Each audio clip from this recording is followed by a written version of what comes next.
Guys, welcome to another tutorial of the Solution Journals. Today we will learn how to clear your memory in your application of TikTok.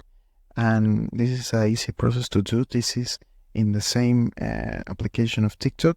So the first step is go to your app, and after that you need to go to the option of your profile.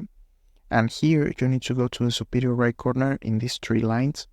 This is the button of settings and privacy. You have three options. You need to pick in the last option of settings and privacy. And after that, you need to go down to the option here in cache and cellular. You need to pick here in free up space. So here TikTok calculating the how many space you got in your app.